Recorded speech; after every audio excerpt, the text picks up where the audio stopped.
আরও একটা জয়, আরও একটা মৌসুমের সমাপ্তি। সিজনের 3টা ট্রফি আগেই হাতে এসেছে। এবার প্রিমিয়ার লিগের শেষ ম্যাচটা জিতে যার পারফেক্ট ফিনিশিং টানল বসুন্ধরা কিংস। তবে মেঘলা আকাশের নিচে দিনের শেষ ভাগে কেউ কি লক্ষ্য করেছে বাংলাদেশ ফুটবলের একটা অধ্যায় মাত্রই শেষ হলো, যার কেন্দ্রে কোনো দল নয়, কোনো ফুটবলার নয়, পুরোটা ঘিরে একজন কোচ, অস্কার ব্রুজন। বসুন্ধরা কিংসের সিনিয়র ফুটবলার ও কোচিং স্টাফদের মধ্য থেকে বিশ্বস্ত সূত্র খেলাযোগকে নিশ্চিত করেছে স্প্যানিশ এই কোচের সাথে সম্পর্কের ইতি টেনেছে বসুন্ধরা। প্রতিবার সিজন শেষ হবার আগে নতুন করে চুক্তি হলেও এবার তা করেনি ক্লাবটি। অস্কার ব্রুজন দলকে যে উচ্চতায় উঠিয়েছেন সেখান থেকে আরও এগিয়ে নিতে পরিবর্তনকেই বেছে নিয়েছে বসুন্ধরা কিংস। ফুটবলের দুর্দিনে অস্কার ব্রুজন কোথায় বিপ্লব ঘটিয়েছেন সেটা তার সাফল্য সাক্ষ্য দেয়। 2018 সালে বসুন্ধরা কিংসের দায়িত্ব পাবার পর প্রিমিয়ার লিগে টানা 5 আসরে বসুন্ধরাকে করেছেন চ্যাম্পিয়ন। 5 বছরে 3টা ফেডারেশন কাপের ট্রফি আর 4 আসরে 3টা স্বাধীনতা কাপ শিরোপা জয়ের কারিগরও এই অস্কার ব্রুজন।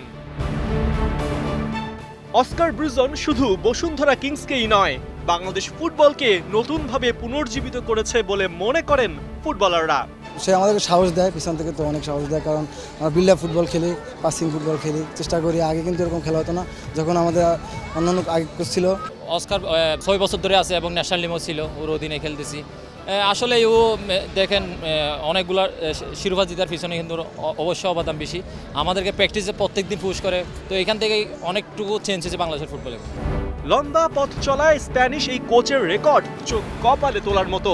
তার কোচিংয়ে 177 ম্যাচের 141টাই জিতেছে বসুন্ধরা, জয়ের পার্সেন্টেজ প্রায় 80%। ঘরোয়া ফুটবলে সফল অস্কারের জন্য আক্ষেপ একটাই, এশিয়ান লেভেলে আশা জাগেও কাঙ্ক্ষিত ফল আনতে না পারা। তবে উন্নতির গ্রাফ প্রতি আসরেই তিনি ওপরের দিকে নিয়েছেন। এএফসি কাপে 2021 সালে 3 ম্যাচে 1 জয়, 2022-এ 3 ম্যাচে 2 জয় আর 2023 এডিশনে 6 ম্যাচে 3 জয় এনে দেন বসুন্ধরাকে। হতাশা একটাই, গ্রুপ পর্বে যেখানে শীর্ষ দল পরের ধাপে গেছে সেখানে বসুন্ধরা প্রতিবার এএফসি কাপ শেষ করেছে 2 থেকে। তারপরেও ভারতের ওডিশা এফসি, মোহনবাগান, গোকুলাম কেরালা কিংবা মালদ্বীপের মাঝিয়া স্পোর্টসের মতো দলগুলোর বিপক্ষে অস্কারের নেতৃত্বে আছে বসুন্ধরার দাপুটে সব জয়। মূলত অস্কারের সাফল্যের পেছনে আছে বসুন্ধরা কিংস ম্যানেজমেন্টের পূর্ণ সমর্থন আর সহযোগিতা। বাংলাদেশ জাতীয় দলের কোচ হ্যাভিয়ের ক্যাব্রেরা যেখানে বাফুফে থেকে মাসে বেতন পান $13,000, সেখানে বসুন্ধরা অস্কার ব্রুজনের যোগ্যতার কদর বুঝে তাকে দিয়েছে মাস প্রতি $17,000 বেতন। বাংলাদেশে কোচদের আগমন সাড়ম্বরে হলেও বিদায় হয় নানা ব্যর্থতা আর অপমানকে সঙ্গী করে। সেক্ষেত্রে ব্যতিক্রম অস্কার ব্রুজন। বসুন্ধরা তাকে জাঁকজমকভাবে বলা চলে ঘটা করে বিদায় দেবার সিদ্ধান্ত নিয়েছে। তারপরেও শেষ বেলায় তপুদের চাওয়া ওই একটাই, অস্কার থাকুক না আরও একবার।